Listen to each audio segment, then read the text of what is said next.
Hey Retro fans, welcome to another episode of Retro Gaming Memories. In this episode we're going to be looking at my Amiga games collection. I love my Amiga. It's the first system that I kept from back in the day. So the Amiga 1200 that I have now is the one that I had back in the day. Everything else before that I had sold to upgrade to the Amiga. So I've got quite a few games. I've got some of them off camera here, and I thought we'll just run through them, talk a little bit about some of them, not all of them, because I think there's about 80 games, so it would take forever. But we'll rattle through and have a little look and see what we've got. So first up, Pushover. These are in no particular order. This is the smaller box that came with the, I think it actually says on it, yeah, special game edition for the what's it called? Wild, Weird and Wicked pack, the Amiga 600 pack that came with this. Great little puzzle game. Similarly, Putty, brilliant game. I absolutely loved this back in the day. But yeah. Next up is Myth. That I remember seeing that. My pal had it on Amiga 600, and when that loaded up and it comes up the Myth logo and it's all kind of burning in fire and stuff, oh, it just looked amazing. I thought, this is astounding. Just looked great, and it's a great game. Good fun. Batman the movie, the 16-bit upgrade from the 8-bit classics. Not much you need to say about that. It's Batman and it's awesome. Team 17 Classic, indeed it says it on the box, so it was a classic before it was actually a classic. Project X, great shooter, really hard, but good fun. Yeah. Alien Breed Special Edition, 1992, which has got extra levels and things. Features huge levels, new missions, and much more apparently. If you have an Amiga, you have to have Alien Breed. It's the law. Great game. Next up, Panzer Kickboxing, one of my favourite fighting games. I love this game. It was back in the day. I remember getting this, and it was this Kicks edition that I got from HMV. Being able to sort of train up your fighter and see the actual training making a difference in the way you fought. And there's something like 18 moves or something like that. I can't remember. Can't read that without my glasses, but anyway, there's about 18 different moves that you can do in it, and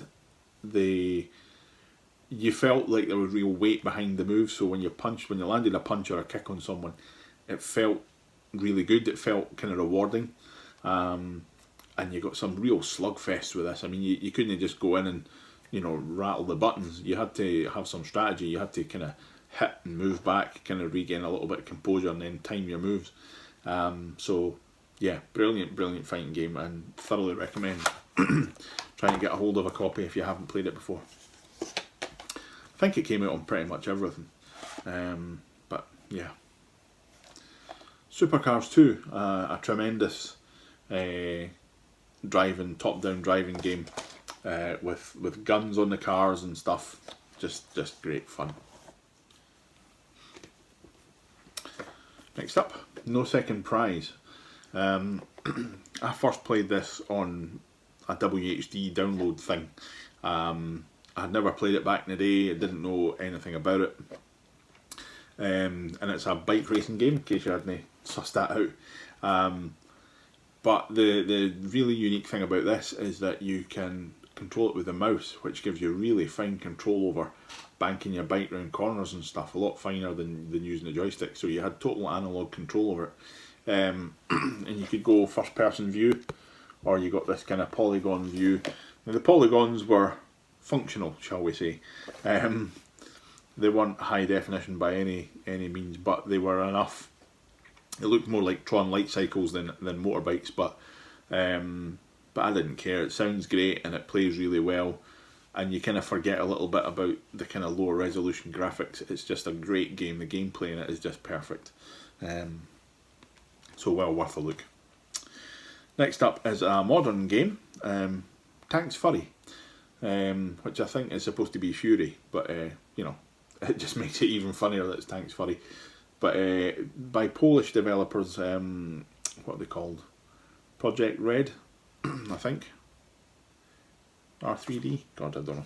Anyway, it was second place at the Retro Comp game competition.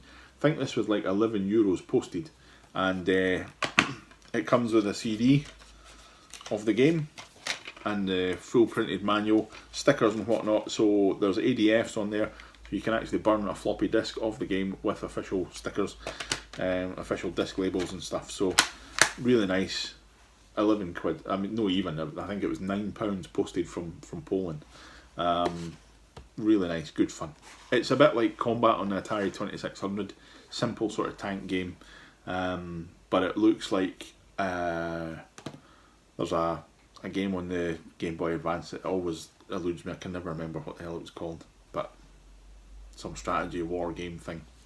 Anyway, another modern game, Putty Squad. Now this is System 3 actually released Putty Squad ADFs as a Christmas gift to the Amiga community. It was supposed to come out as part of the Kickstarter for it. They were going to do a proper Amiga boxed version of Putty Squad, because it was started back in the day. I think there was a demo of it, and it came out on the Super Nintendo and all that kind of stuff, but it was cancelled for the Amiga. But System 3 a couple of years back put it out as a Christmas gift to the Amiga community. You could download the ADFs and burn them yourself. So that's what I did. And here I have 2 floppy disks. I've also made an instruction booklet using the PlayStation 4 instructions, I think it was really. But yeah, and then I made up this Putty Squad box using a combination of PS4 graphics and can't remember what else. It's Amiga screenshots that's on it, but yeah. Anyway, Putty Squad, nice to have. Another modern game is Enemy 2, and this comes in its own proper box. You get a nice, can't get hold of it, printed manual, and this is it's like a proper manual like you would have got back in the day. The Tanks Furry one is kind of printed on a laserjet printer, but this is really nice. The production quality in it's really nice. German and English. I think it's a German company that make the game. 2 brand new floppy disks. I didn't have to burn these myself. You got the game on floppy disk. Really nice printed box and all that. The box comes flat packed. You have to build it yourself. But it took me 10 minutes, not even. So any classic Amiga with 1 mega RAM. Unfortunately, I've never played this because it doesn't run on my A1200. It kind of glitches out with graphics problems, but I was happy just to kind of help support the developers and to have a nice brand new boxed Amiga game is really nice. I will kind of play about with it at some point and try and get it running. But yeah, it's a really nice quality boxed set. You can get Enemy 1, a game that I've never played. I think these kind of were homebrew games that came out after the Amiga had sort of died, but you can get Enemy 1 off the website for as an ADF download. I can't actually remember the name of the company. Well, it's Anachronia. Are the checkers the back in? Anachronia.ch. So if you go to that.ch, you'll get more information about these. So yeah. Anyway, I've got another pile up here. We're going to have to split this into a few bits because there's loads of games and I don't have enough space around about to put all these games.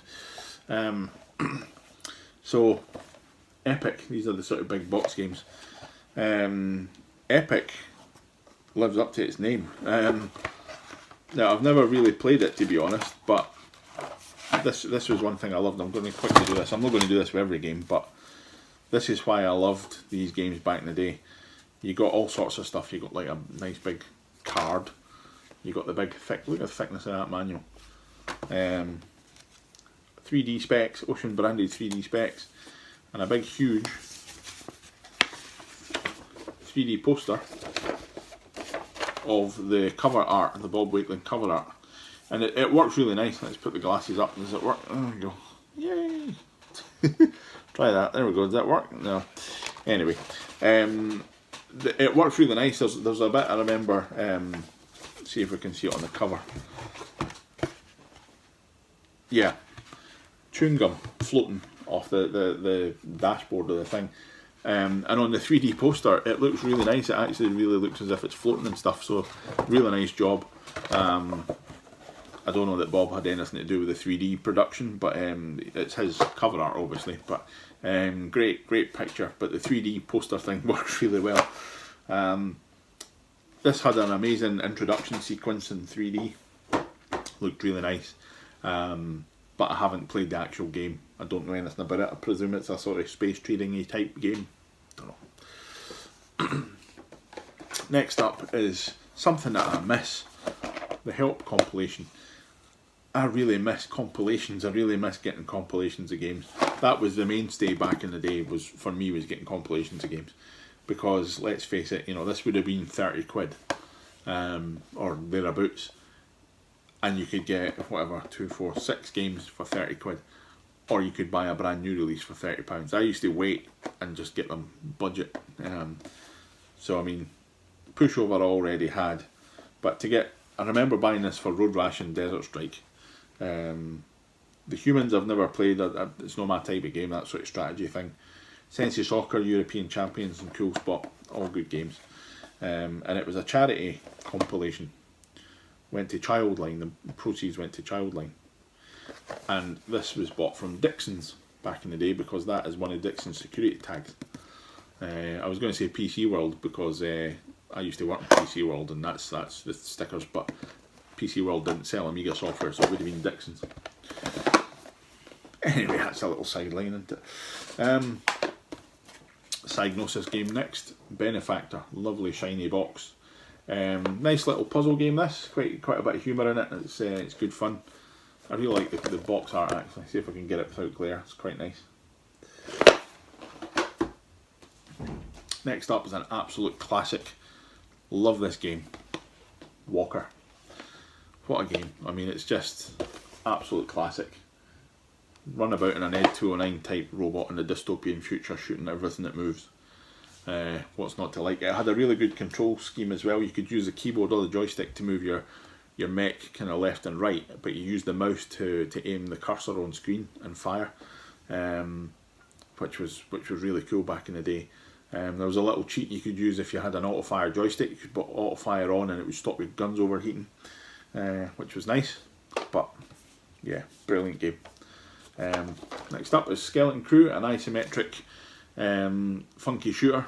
Brilliant soundtrack, sort of hip hoppy breakbeat type soundtrack. Really nicely done. It's by Core Design. Great game. Some of the shooting angles can be a little bit kind of awkward to try and work out what you're to do, but it's a really nice game. Another Psygnosis belter of a game.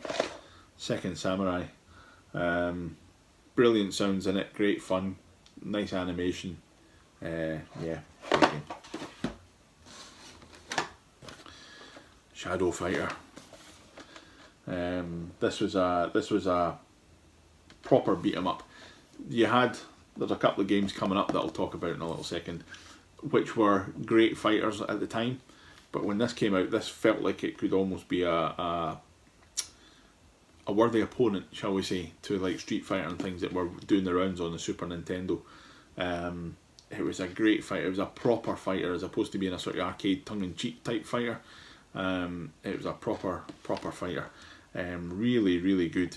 And there was a bit basically in it that said that they were going to be releasing more fighters.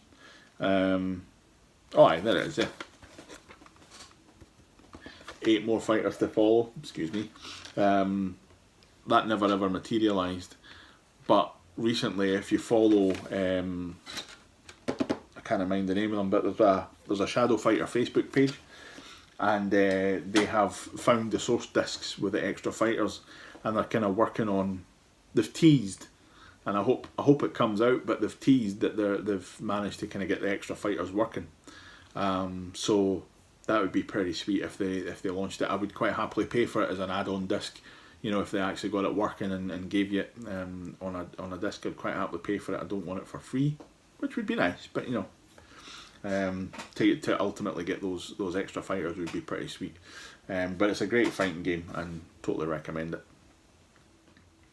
The games that I was talking about, the fighting game that I was talking about, Body Blows. Now, Body Blows, Team 17 were obviously one of the big hitters on the Amiga. And Body Blows was a great fighting game, but it didn't feel like a Street Fighter type game. You know, Street Fighter obviously ruled the roost back in the day, and then Mortal Kombat kind of took over a little bit, but Street Fighter was your kind of baseline. I suppose King of Fighters as well, but King of Fighters was for the Neo Geo, and you know, that was way beyond my budget back in the day. So Street Fighter 2 was the kind of baseline, and Body Blows tried, and it looked really nice in its own way, but it felt very Amiga, and there were some characters in there that just felt a bit strange. I mean, it's a great fighting game on its own accord, but to try and measure it against something like Street Fighter 2 just didn't really hit it. There was a sequel, Body Blows Galactic, which just got a bit weird, to be honest. Looked really nice, but some of the characters were weird. There was a little floating ghost thing, don't know what that was, but just, you know, just didn't feel right for the fighting. I don't know. You can get Ultimate Body Blows, which is the two of those in one compilation. I think that might have just been a CD32 version, but next up we have Apocalypse, iconic thing taken from Apocalypse Now, cunningly. Although it's a modern version, Apocalypse Now was in Vietnam. Those are Apache gunships. But that silhouette flying into the sun, it was even mimicked in the Force Awakens, I think? Yeah. Anyway, this I'm off on a tangent. This is basically an updated modern version of a... God, what's it called? The names just went right in my head. Choplifter, good God. Choplifter, game that I loved. So, flying your helicopter, shooting sort of huts to get the escape, to get the POWs, pick them up, take them back to the base type thing. Great little game, really nice. Next up, Extreme Racing. Never had this back in the day. Played a demo of it, I think. And I really liked it. When I went back to it, I thought there's quite a few nice features in this. It's by Blackmagic Software, the guys that did Gloom. But this is a sort of Mario Kart-esque game. So it feels a bit like Mario Kart in the way it drives and things, but you have proper cars. But it's quite nice, and there's extra cars and things you can get for it. So pretty cool. Lastly in this section, Castles. Strategy game, looks beautiful, very sort of Defender of the Crown sort of graphics. It's a strategy, build your own castle, defend it from the bad guys type thing. Haven't played too much of it. Had a go the other night there and didn't last very long because I think it's quite a slow burner, to give you plenty of time to kind of work out your strategy and stuff. So that's part of my retirement plan, when I can just sit for days on end playing games. We'll give that one a go. So yeah, so what I'm going to do is do a quick sort of jump cut, because I need to put these away and get the next lump in, and we'll have a little look at those. So see you in a minute. Okay, so I've got a huge tower of games here. It's quite ridiculous actually. So I'll try and go through these without toppling them over and crashing all over the place. So I wasn't exaggerating with this pile of stuff. Banshee, an amazing Amiga AGA only shooter. Beautiful game, cracking.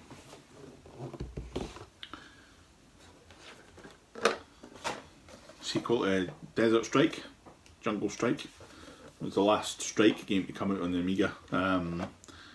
They stopped doing them after that. They moved on to the consoles. But really nice little game. I love the Strike series, it was really good. Pinball Dreams. What can you say about Pinball Dreams? These defined the pinball simulation on the Amiga. Absolutely loved them. I think this box is from the... it's not the sort of retail box, I don't think. This was the pack that came with... oh, there we go. It's the Amiga Zool pack, the Silica pack that they used to sell. So, but it's a full game. Yeah, Pinball Dreams, brilliant. And then Pinball Fantasies, the best pinball game ever. Absolute classic. Loved it. What was really interesting is that I think Pinball Dreams kind of mimicked the old electromechanical type games, the kind of early pinball. I don't know if they did this on purpose or if it was just the way they developed the pinball engine, but Pinball Dreams was kind of the early pinball. And when you got to Pinball Fantasies, it was more sort of modern tables that had more modern features in it. Like I say, I don't know if that was just the way that they developed the engine or not, but yeah, absolute classic. Then Pinball Illusions. Only 3 packs in it, 3 tables in this one, but pretty good tables nonetheless. Don't think it was as well received as Illusions, as Pinball Fantasies. Pinball Fantasies was obviously the classic, but Pinball Illusions. Oops, nearly knocked that stack off. Then the follow-up, and I think the last one that I've got, Slam Tilt. Yeah, I love the Amiga pinball games. 4 tables on that one. Some pretty good tables. Sensible World of Soccer. Yeah, Sensi Soccer, what can you say? I'm not really into football games that much, but Sensi Soccer. Who doesn't love Sensi Soccer? Next up is Gloom. Brilliant first person shooter for the Amiga. It's not a Doom clone. If you watch one of my earlier videos about Amiga Doom clones, it's not a Doom clone, it's its own thing, but it's cracking. Another first person shooter, Fears. Again, not brilliant, but I don't know, I can forgive quite a lot. Alien Breed 3D 2, The Killing Grounds. Absolute stonker. This was a worthy competitor to Doom, I suppose. Absolutely astounding game. Really liked it. Alien Breed 3D. Not quite the Doom killer it tried to be. It even says, "Prepare to meet thy doom." Very clever. But in its own right, I really like these in their own right. And I've always said, and I said this in the video that I did about the first person shooters, I don't compare Amiga games to PC versions or PC equivalents. You know, everybody in the magazine says these are Doom clones, but the Amiga realistically couldn't do something like Doom. You know, you couldn't code Doom on an Amiga. I know it's ultimately came out with accelerators and all that kind of stuff, but at the time it just didn't have the hardware to do it. So these were great games in their own right, you know, for what they were trying to be. Anyway, that's a whole different story. Jaguar Xj220 is next up.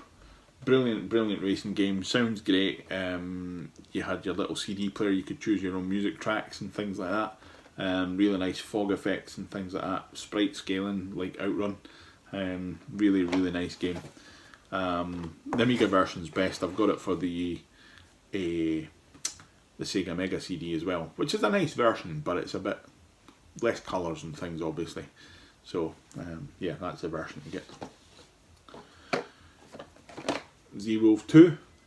Absolutely loved the Z-Wolf series once I got used to it, because it's there was a game called Virus, I think that David Braben wrote, I might be wrong, where you flew a little kind of ship, a spaceship, a UFO type thing, using the mouse, and the 3D world scrolled round about you, which was really nice.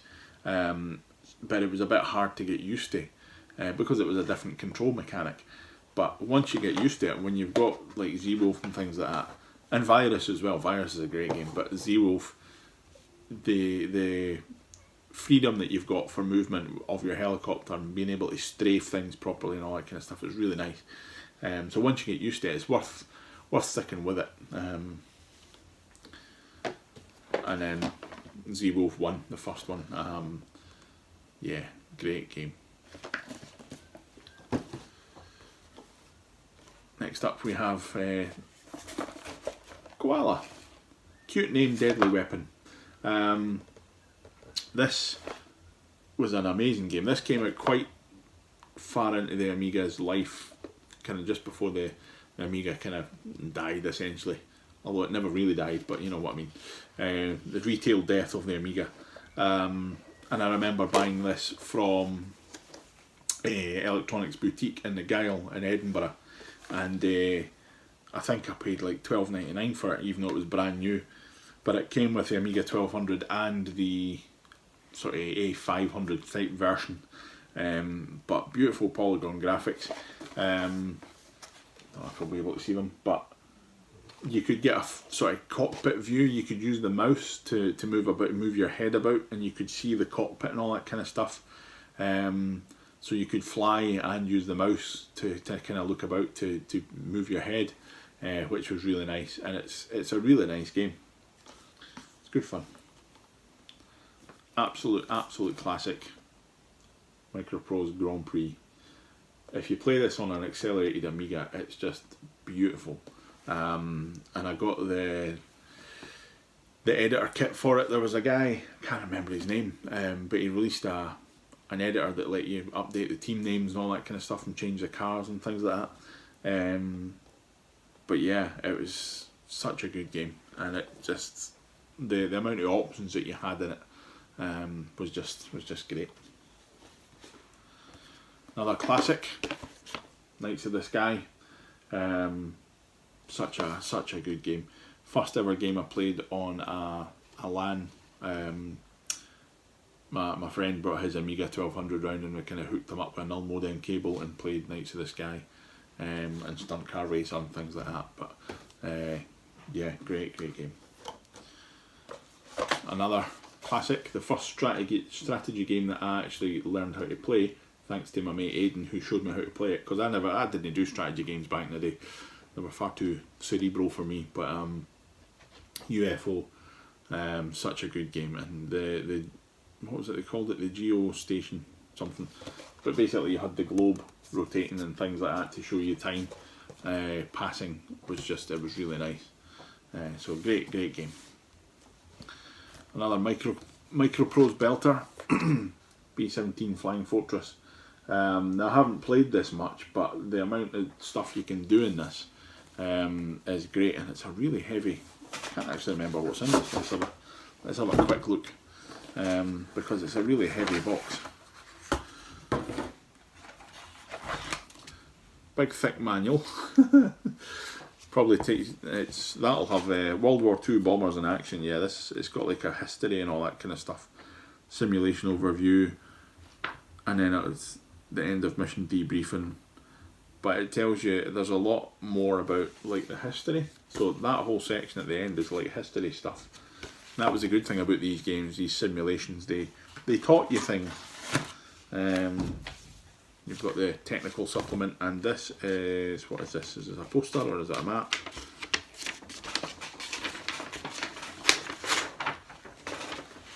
It's a B-17 bomber.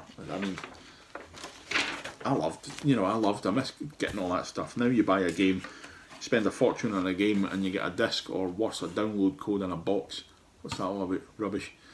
You want all this stuff. It was great. Love getting all this stuff. Anyway, I'm going to do another jump cut and go into the last lump of games. So yeah, I'll see you in a minute. Okay, here we go then with the the final tower of games. It's quite ridiculous, isn't it? But anyway, we'll jump straight in. Robocop 3. I loved Robocop as a movie. And Robocop the games were great. The Robocop 3, there was 2 different versions of it. There was this, and there was a kind of console version, which was a more traditional sort of side-scrolling platformer type thing. Let's try something different. This was like being in the movie. You had the news headlines that told you what was happening, and then you had these kind of sections, driving sections and all that, and then you had to go and do like room clearances and things where you'd be like first person perspective, and you'd see Robocop sort of target and reticule and things.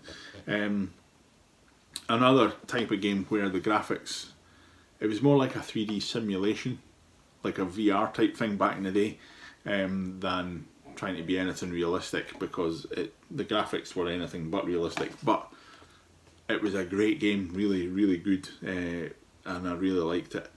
Quite atmospheric, and I had a lot of these games back in the day. This sort of Hit Squad, $12.99. Look at me, HMV $12.99.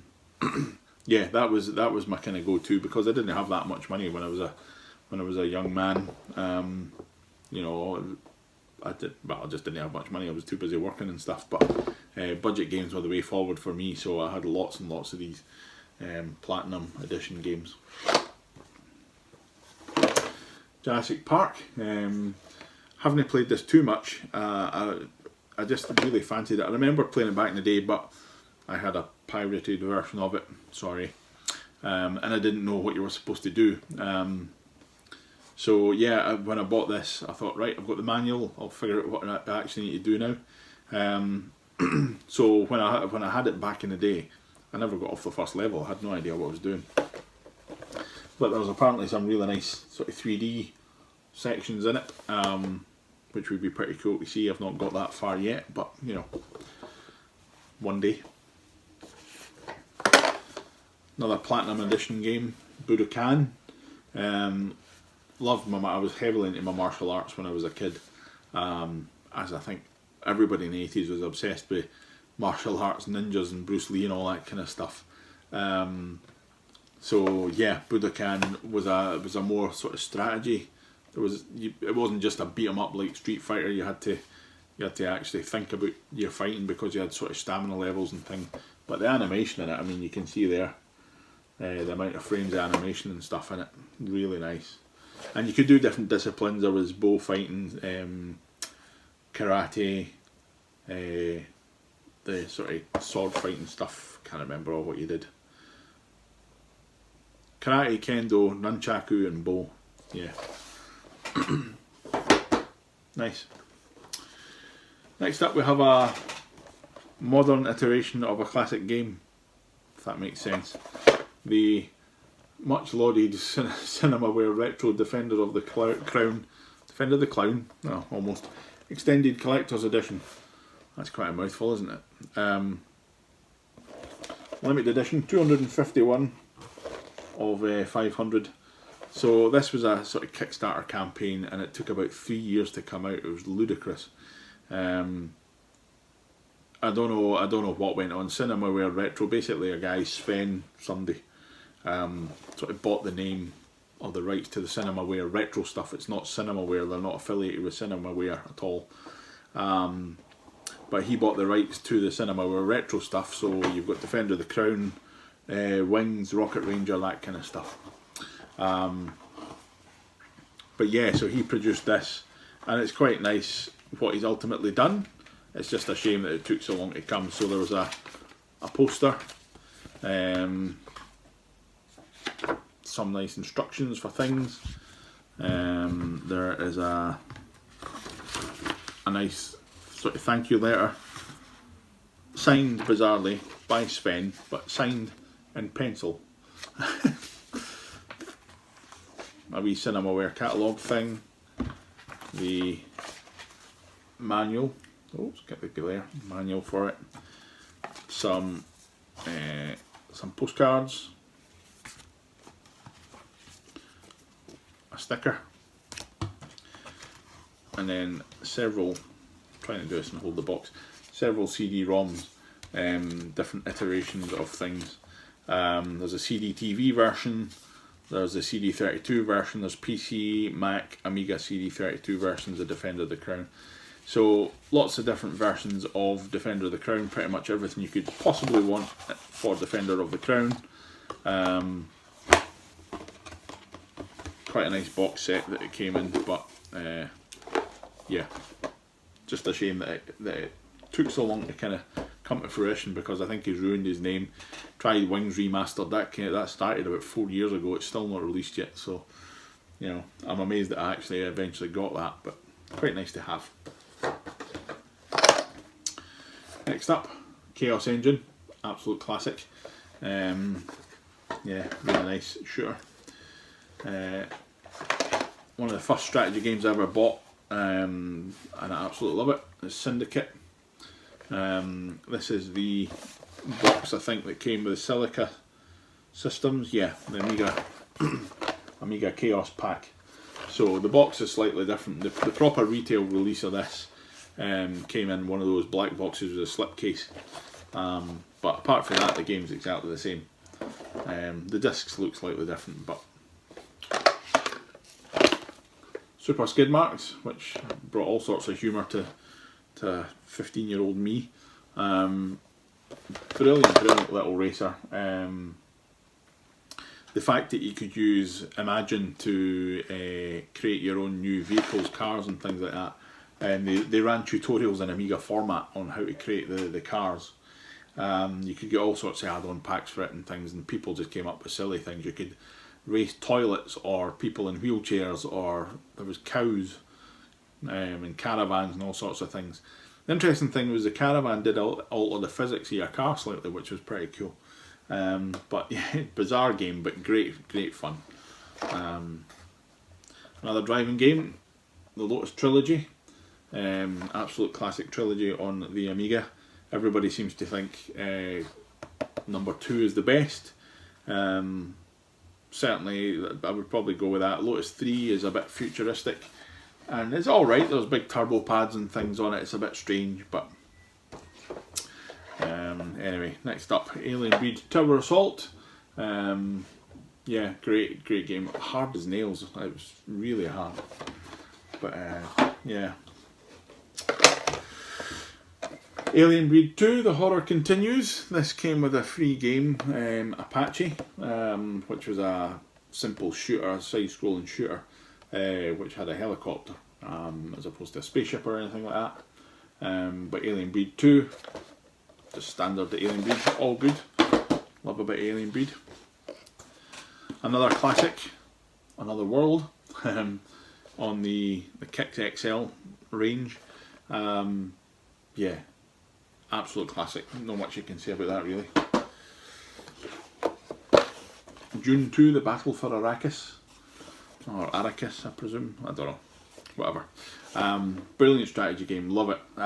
Takes ages to play through, but it's a great game, really enjoyed that one. Never watched the film or read the books or anything, but I like the game. Next up is Worms. What can you say about Worms? It's just absolutely brilliant. Brilliant humour in it. I used to have data discs for it because you can change the sample packs that the worms, the speech that the worms say and all that kind of stuff. You could make your own. I had a sampler back in the day, and I did actually make some of my own packs. You could import levels, you could draw images and stuff in Deluxe Paint and import the images into the game to make your own levels and things. So all sorts of great config options on that, so absolute classic.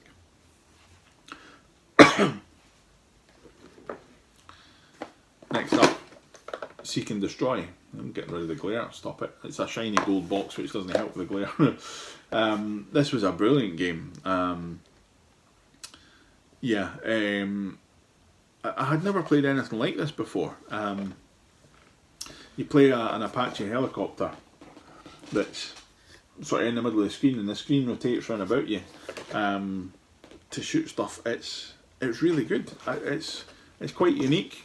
I don't think I've played anything like it really since. But great game, good fun. Next up, Rough and Tumble.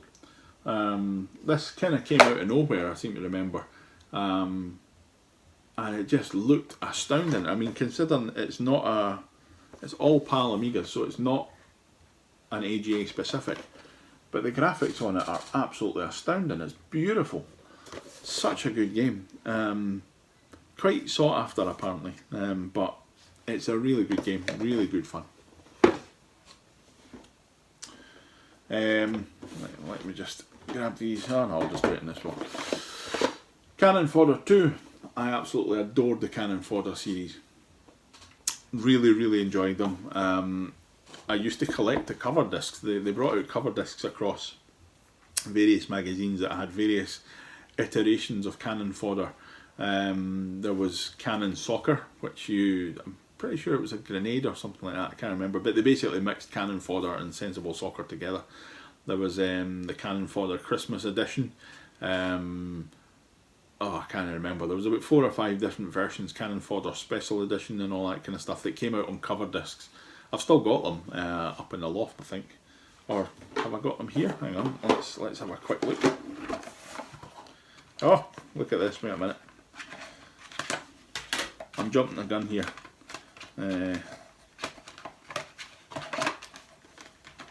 Just chat amongst yourselves for a second.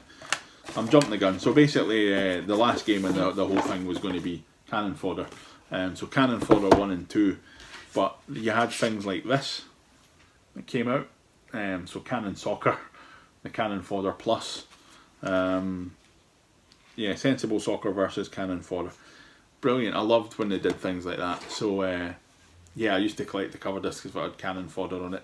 Absolutely loved Cannon Fodder. It was such a great idea. Played beautifully on the Amiga. And it was hard as nails. I could never get past. There was an ice level, sort of 4 or 5 sort of levels into the game, where you had to get a skidoo and do jumps and all that kind of stuff, and I could never get past that back in the day. I have since got past that. I've still not completed Cannon Fodder to this day. Cannon Fodder 2 is even harder. It's all sort of set in the desert and all that kind of stuff, and then bizarrely in space. But yeah, it's just more of the same, but it's great fun. There's all sorts of Cannon Fodder's another one of these series that's still sort of going. There's a huge fan base for it, and there's like open fodder, which you can make your own levels and all that kind of stuff, and tweak the graphics and all sorts of things. Someone released extra levels for Cannon Fodder and things, so it's still sort of going around in the background there. But yeah, anyway, that's enough of my love letter to Cannon Fodder. That is the Amiga collection. Sorry, it's a bit of a long video, but you know, there's a lot of games to get through. So hope you enjoyed this. Hope there's been a bit of nostalgia in it for you. Feel free to like, comment, subscribe, all that good stuff. Let me know your thoughts on the Amiga. What's your favourite Amiga games and systems and stuff. And yeah, thanks for watching, and I'll see you next time.